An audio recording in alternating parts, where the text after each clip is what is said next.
Pode sentar, Deus é maravilhoso, Deus é tremendo. Eu dei o título para essa mensagem, né? Que é uma música antiga, e ela diz: Jesus Cristo mudou meu viver. Quem conhece essa música? Muita gente. Isso é bom que você vai me ajudar a cantar, né? Porque os jovens não sabem, né? Alguns sabem, nem todos, né? Mas eu queria que você abrisse em Gálatas, capítulo 4, livro de Gálatas, capítulo 4, nós vamos ler de 4 a 6.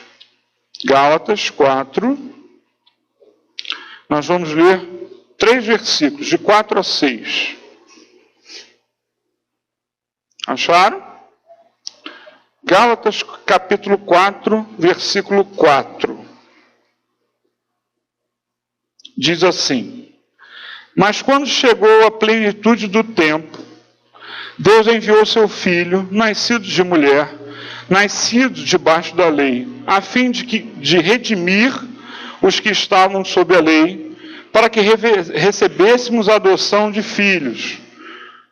E porque vocês são filhos, Deus enviou o Espírito de seu Filho ao coração de vocês, e ele clama: Abba, Pai.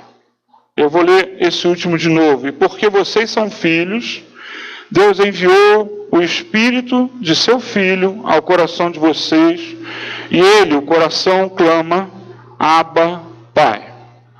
Vamos fechar nossos olhos, vamos orar. Senhor, abençoa, Pai, essa mensagem, nos abençoa nessa manhã. Ó Pai, que nós possamos, Senhor, entender com a mente, com o coração, Senhor, e que nós sejamos mais uma vez, Senhor, abençoados e transformados por Ti, Pai. Que seja assim, nós pedimos em nome de Jesus. Amém. Amém. Sem fazer nenhum tratado teológico, por que Jesus foi enviado? Para que Deus mandou o Filho dele para nós? Está escrito aqui: a fim de redimir, né? Redimir, talvez você saiba, talvez não. A remissão é uma troca, dá um em troca do outro. Então ele veio a fim de entrar no nosso lugar, né? E para que nós, como está escrito aqui, recebêssemos a adoção de filhos. E porque nós somos filhos, está escrito, Deus enviou o Espírito de seu Filho aos nossos corações. Só que para que ele entrou nas nossas vidas? Por que Deus resolveu fazer isso? Por que nós buscamos a presença de Deus? Por que nós buscamos que Ele viva em nós? Agora eu estou falando de uma maneira mais prática. Por que essas coisas têm que acontecer? Por que nós necessitamos que essas coisas aconteçam? Porque nós temos que entender, né? Jesus veio e vive em nós pelo Espírito Santo de Deus. O Espírito dele, que está escrito aqui, é o Espírito Santo de Deus. Então, ele veio para nos religar com Deus. Mas isso só acontece se em nós ele causar transformação. Não há como Jesus ter morrido, nós acreditarmos nisso. Nós queremos que Ele viva em nós, queremos que Ele seja o nosso Salvador, e essa situação não causar transformação. Não tem como, não é possível. E aí eu queria que você ouvisse com muita atenção algo que eu vou dizer agora para você. Algumas frases, na verdade, não é uma só, né? Primeira é: não existe cristão pronto. Você entendeu? Ninguém está pronto. Nós estamos sempre em busca de, tá? Não existe cristão pronto. Não existe cristão, presta atenção que isso é muito sério. Não existe cristão que não esteja em transformação. no processo de transformação. Então, não existe cristão que não esteja em transformação. Não existe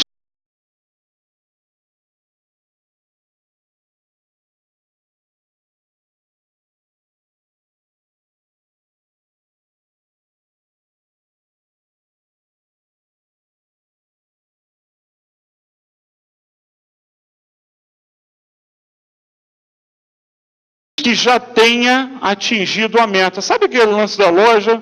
Atingir a meta do mês? Cristão não tem como atingir a meta. A nossa meta é sempre um andar acima, um degrau acima, né? Uma ação a mais, um despojar a mais. Então não existe, nós estamos aqui, presta atenção, eu creio, você irá para o céu comigo. Amém. Mas você não pode considerar que você já está pronto para isso. Você tem que sempre estar no processo de transformação. Não existe quem já atingiu a meta. Não, eu sou um bom cristão e aí você se acomoda naquilo. Não existe. A nossa meta é Jesus Cristo. Não é? Então, você acha que você está próximo de Jesus Cristo, o que ele era? Eu acho que você tem consciência que não. Então, nós não atingimos ainda a meta. E eu quero incentivar você a continuar esse processo, a não parar. Em Lucas, abra comigo Lucas capítulo 19. Lucas capítulo 19. Versículo 2, eu peguei alguns exemplos, né? Esse é o exemplo de Zaqueu. Eu vou ler o 2, depois eu vou pular para o 5, tá?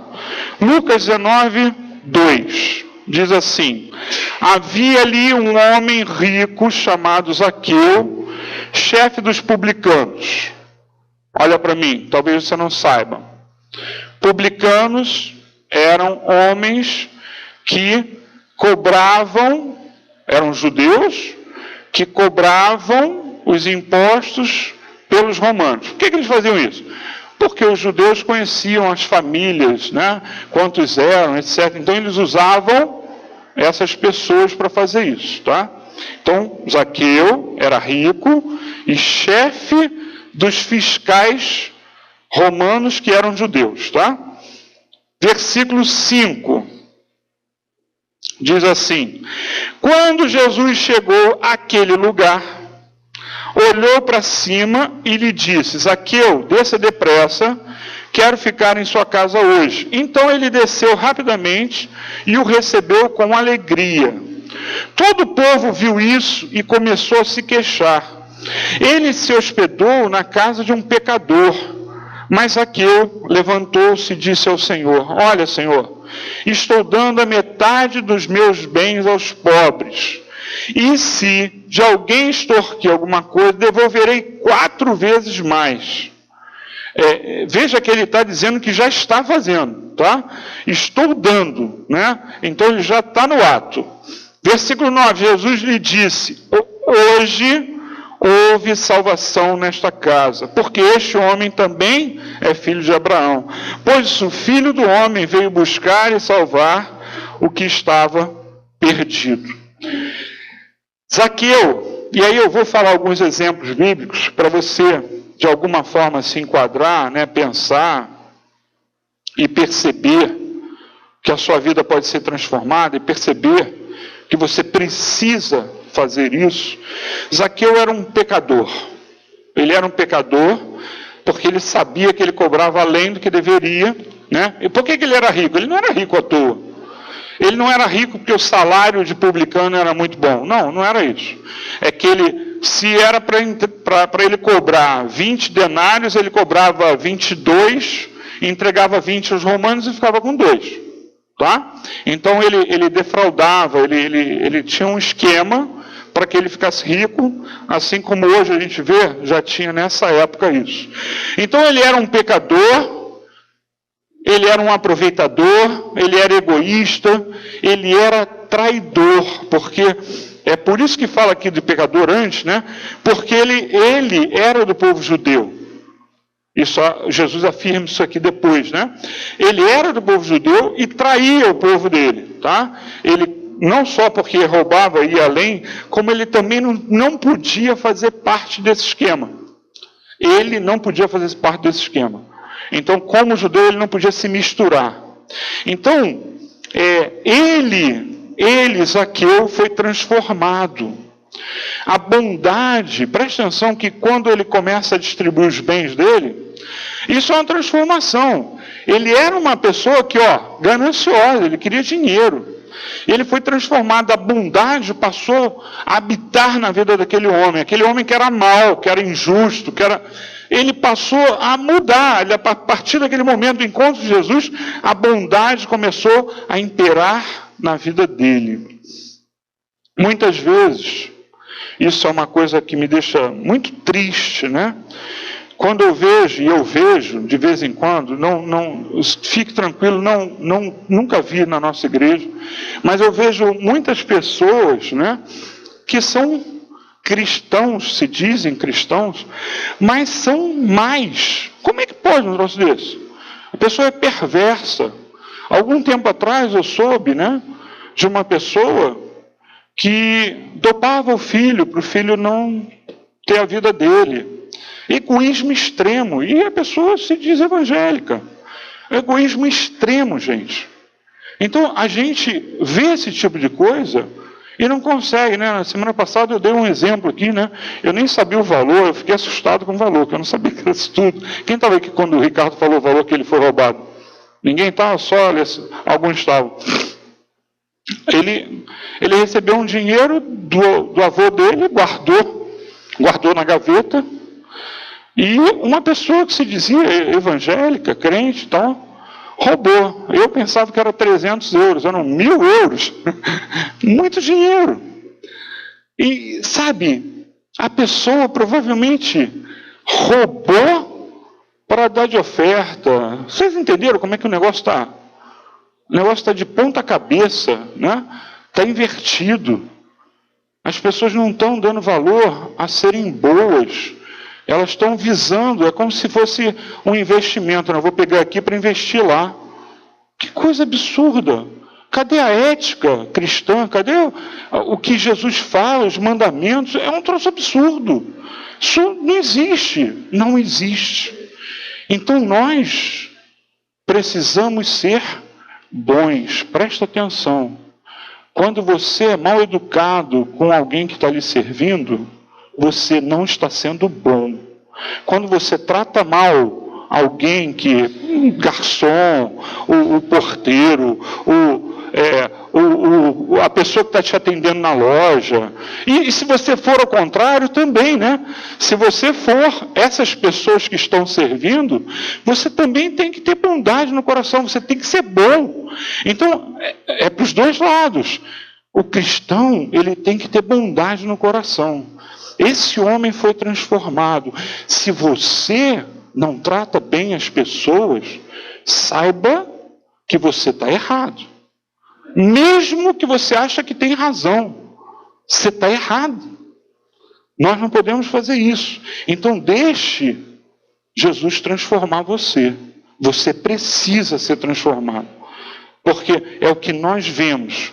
O Espírito do Senhor, que é o Espírito Santo, ele tem que entrar e mudar o nosso ser. Nós não podemos continuar, eu sou assim mesmo, eu sou assim mesmo nada, coisa nenhuma. Nós não vamos todos ir para o céu? Então, tu tem que se transformar. Não tem jeito, tá?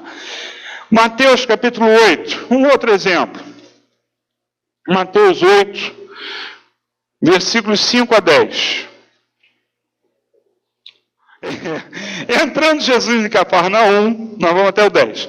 Dirigiu-se a ele um centurião pedindo-lhe ajuda. E disse: Senhor, meu servo está em casa, paralítico, em terrível sofrimento. Jesus lhe disse: eu irei curá-lo. Respondeu o centurião: Senhor, não mereço receber-te debaixo do meu teto, mas dize apenas uma palavra e o meu servo será curado. Pois eu também sou homem sujeito à autoridade e com soldados sob o meu comando. Digo a um vai, ele vai, e a outro venha, ele vem. Digo a meu servo faça isso, e ele faz. Ao ouvir isso, Jesus admirou-se e disse aos que o seguiam: digo-lhes a verdade, não encontrei em Israel ninguém com tamanha fé.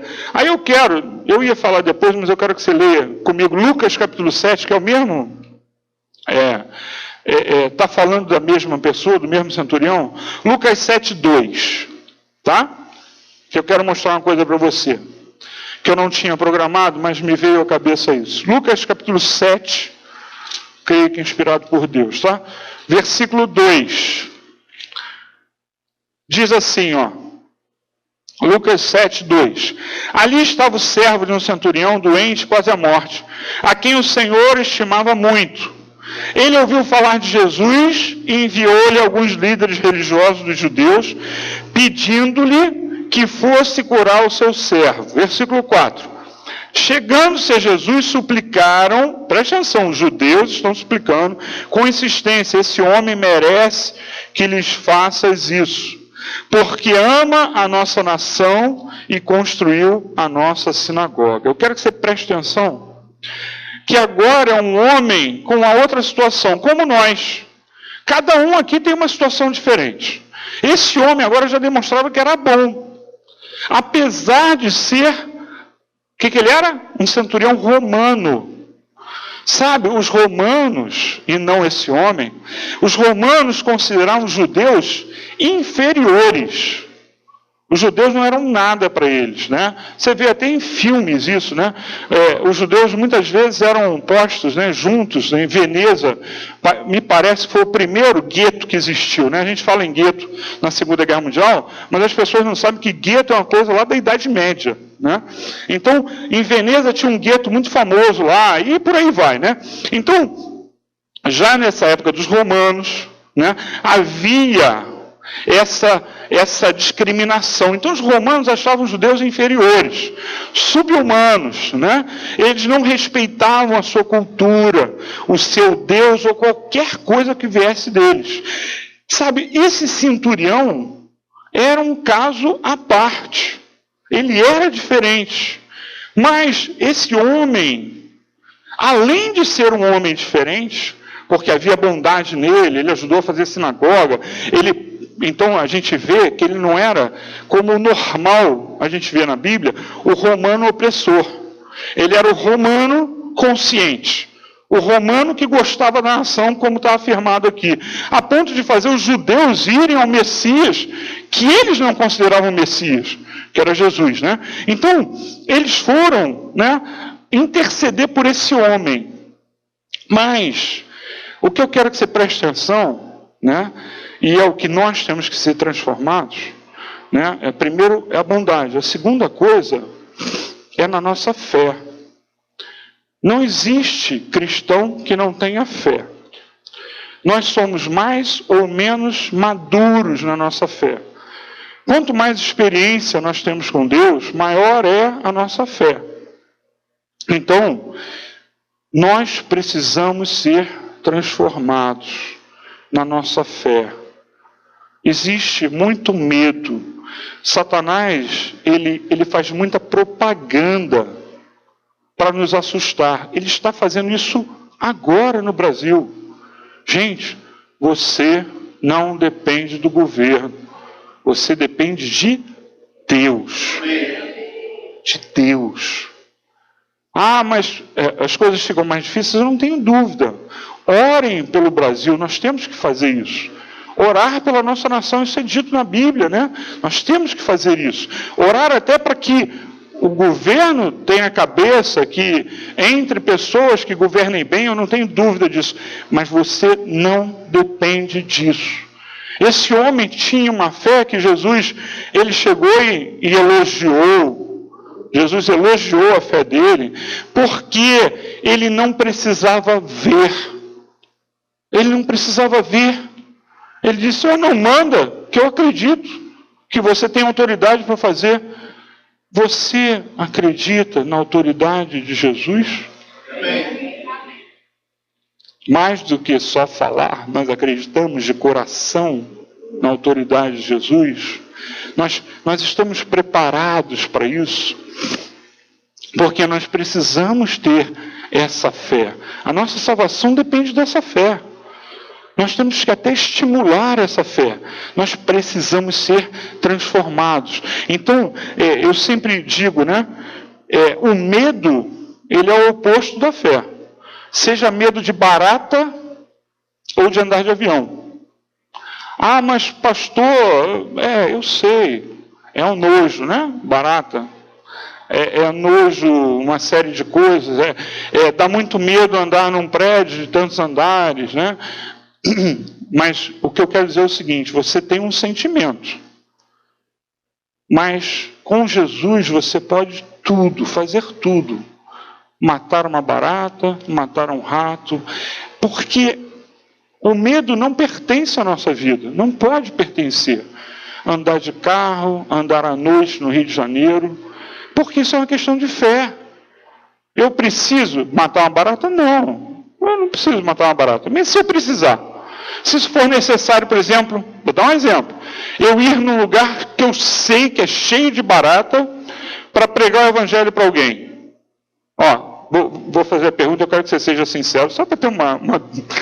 Quem tem medo de barata aqui? Levanta o braço. Só 3? Não, eu quero bem alto, eu quero saber que... Só 3? Sugestão é soltar uma barata. Vocês entenderam? Vocês entenderam que não precisa você matar uma barata, não precisa mostrar que tem coragem. Olha para cá.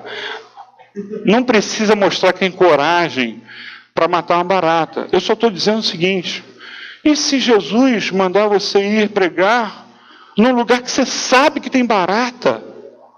Como é que vai ser? Você entendeu? As prisões...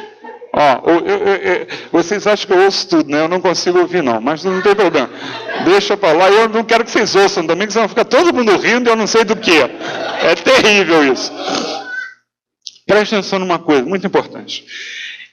Os homens cristãos eram presos em lugares debaixo da terra. Será que tinha barata lá? É lógico que tinha barata, rato, lacraia, né? Tudo que dá medo. Todas essas coisas tinham lá. E eles se encontravam, e eu estou falando de prisão, né? Mas eles se encontravam nas catacumbas, para que os romanos não vissem. Estou falando de Roma agora, né? Na cidade de Roma, eles se encontravam nas catacumbas. Catacumbas eram onde se enterravam os mortos, né? Por acaso, eu fui numa, né? E eu vi o espaço que eles tinham. Gente, era mais ou menos assim, ó. Quando era muito grande o local, era isso aqui, ó, daqui até ali. Eles se reuniam num lugar como esse, todo mundo apertado ali, falando de Jesus. Para você ouvir de Jesus naquela época, você tinha que enfrentar isso. Os ratos, as lacraias, as baratas. Sabe, se Deus mandar você visitar um parente seu à noite, você tem que ir lá. O fulano está precisando de você. Sei lá, está pensando em se matar. Aí você tem que ir. E aí você tem medo de dirigir à noite. Você não pode. Vocês entendem que nós não podemos ter essas restrições? E aí, você vai falar o seguinte: Deus, me ajuda, e você enfrenta o seu medo. Aquele centurião acreditava na autoridade de Cristo. Você tem que acreditar na autoridade de Cristo. Para tudo na sua vida. Para a crise do Brasil, para a crise no seu emprego, para a crise com o seu filho, na crise no seu relacionamento com a sua esposa e vice-versa. Para tudo a gente tem que acreditar na autoridade de Cristo. Então, para isso tem que haver transformação. Nós precisamos ser transformados. Amém? Amém. Eu quero que você abra em 1 Timóteo capítulo 1. 1 Timóteo, capítulo 1, versículo 15. 1 Timóteo 1, vamos ler 15 e 16. 1 Timóteo, capítulo 1, versículo 15. Acharam? Amém? Diz assim: esta afirmação é fiel e digna de toda aceitação. Cristo Jesus veio ao mundo para salvar os pecadores, dos quais... O que está escrito aí? Eu sou o pior. Eu sou o pior. Versículo 16. Mas por isso mesmo alcancei misericórdia, para que em mim, o pior dos pecadores, Cristo Jesus demonstrasse toda a grandeza da sua paciência, usando-me como um exemplo para aqueles que nele haveriam de crer para a vida eterna. Será que o exemplo é para a gente? Usando-me como um exemplo para aqueles que nele haveriam de crer para a vida eterna. Por que eu selecionei Paulo? Porque Jesus, ele restaura relacionamentos. Ele restaura relacionamentos. Entenda que o seu relacionamento com qualquer pessoa pode ser restaurado. Eu não estou falando agora só de conjugal, não. Eu estou falando que ele restaura qualquer relacionamento. Hoje nós temos pessoas que falaram o que nós não gostamos, que fizeram coisas que nós não gostamos, inclusive nos traíram de alguma forma. E essas pessoas, nós nos achamos no direito de nós não perdoarmos. Nós nos achamos no direito de não aceitarmos essa pessoa. Nós nos achamos no direito, de pedir que Deus não os perdoe. A gente acha, que essas pessoas nem salvos deviam ser. Elas têm que sofrer, penar. E eu vou dizer uma coisa para você. Esse homem que é o exemplo para nós, Paulo, Saulo de Tarso, depois Paulo, trocado pelo próprio Deus, era consciente de tudo que ele fez, e ele não fez pouco, não, ele fez muito. Ele assassinou muitos cristãos. Imagine se um assassino do seu filho, ou do seu pai, um assassino de um parente seu, chegasse agora e fosse erguido por Deus. Agora eu vou mexer com você, hein?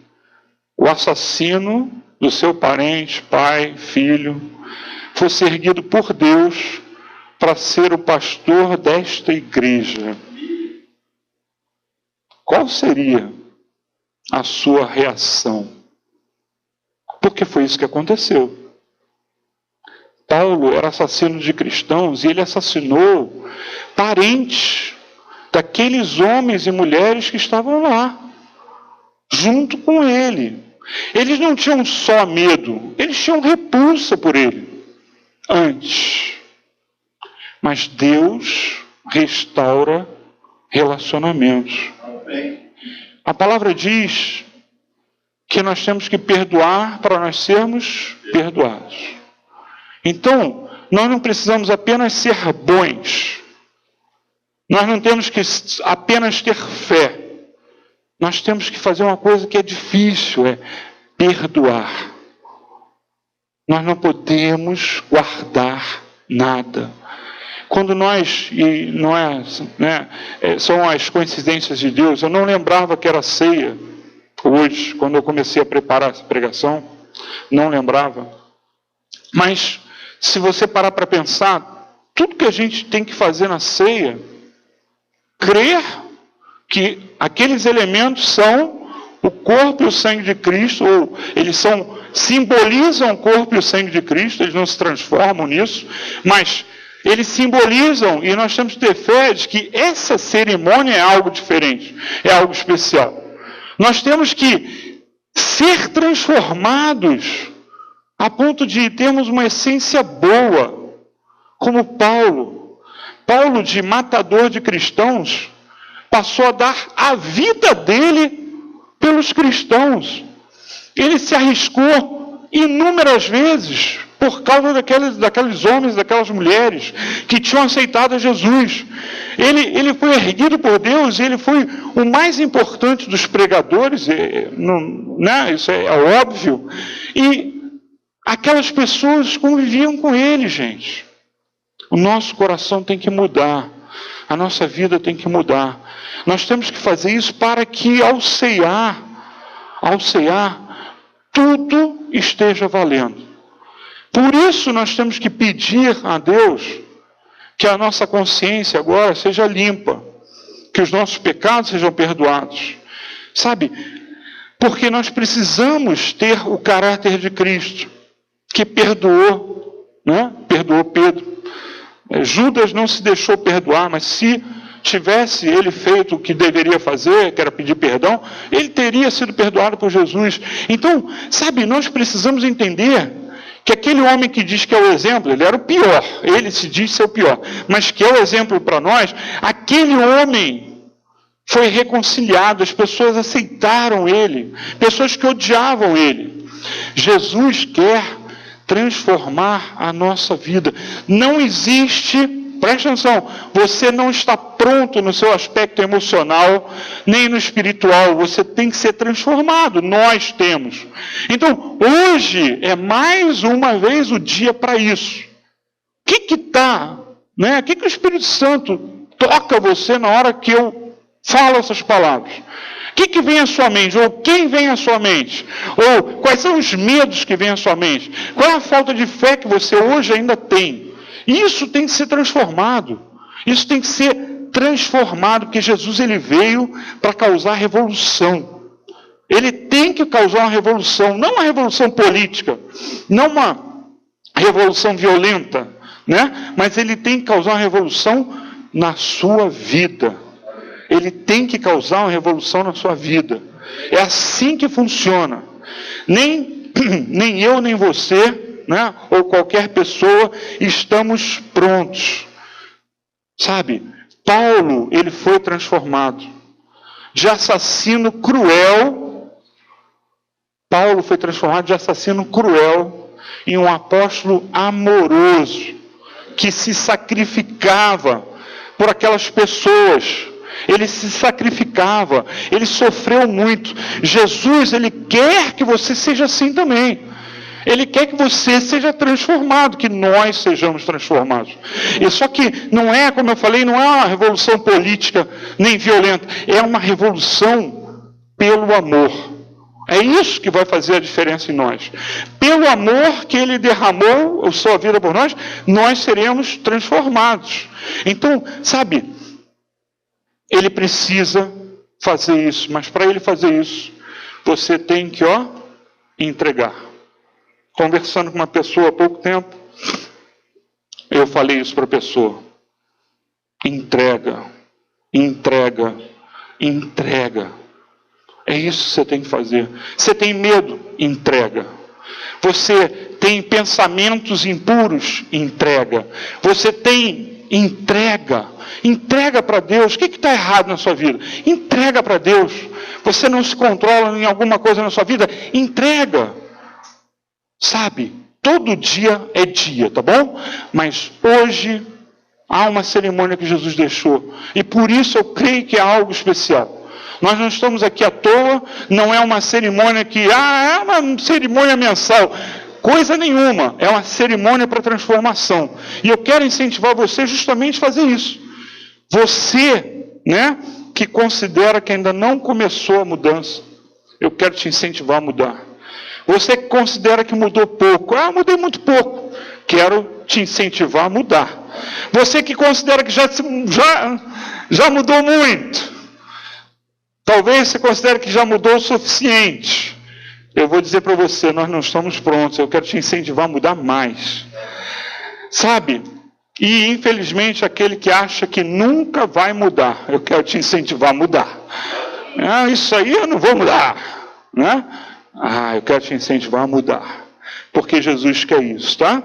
Deixa Jesus mudar a sua vida. E para terminar, 1 João, lá no final da Bíblia, lá perto do Apocalipse, 1 João, capítulo 4, 1 João 4, vou ler 2 versículos, 9 e 10.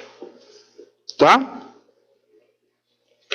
Alguém precisa que eu espere? Eu quero que todos leiam, por isso eu vou esperar, se você não achou ainda.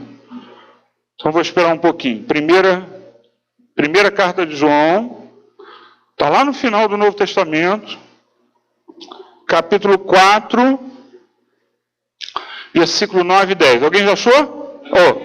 Perdão. Alguém ainda precisa que eu espere? Já acharam? Felipe, ajuda. Achou já? Beleza. Não é você não, mas tudo bem. 1 João 4, 9. Diz assim: foi assim que Deus manifestou o seu amor entre nós.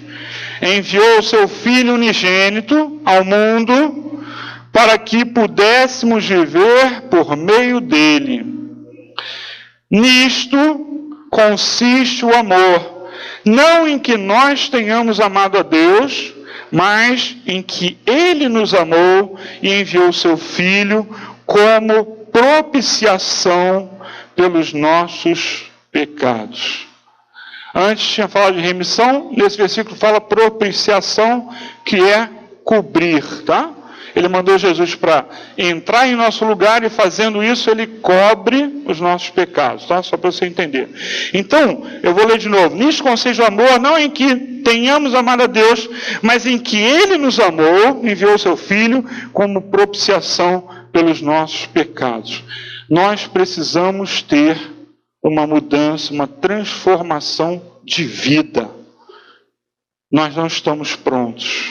Nós estamos a caminho. Nós estamos a caminho, né? Há uns 2 cultos atrás, né? Acho que foi no domingo passado, a gente cantou uma música nova, Hit Parade novo. Caminhando eu vou para Canaã. É mais velha do que eu, né? Mas é linda a música, perfeita. Nós estamos caminhando, tá, gente? E caminhando nós seremos transformados, e sendo transformados nós chegaremos ao céu. Amém? Amém? Amém? Então, eu vou orar, eu vou pedir para os músicos virem, nós vamos cantar uma música, né, que alguns conhecem, como eu falei no início, né? Antes da gente tomar a ceia, eu vou pedir para eles virem aqui. Eu vou pedir para você fechar os seus olhos. Feche seus olhos, nós vamos orar. Senhor, traga, ó Pai amado, aquilo que nós temos que entregar, Senhor. Venha à nossa mente pelo Teu Espírito, Pai. Traga a informação, Senhor. Traga a mensagem que nós precisamos de Ti, Pai. Que hoje nós saiamos daqui livres dessas coisas que estão segurando e emperrando as nossas vidas, ó Pai. Coisas que estão nos mantendo, estão nos atrasando, ó Pai, no caminhar com Cristo, Pai. Nos ajuda nisso, Senhor. Ó Pai, que seja assim nas nossas vidas, em nome de Jesus.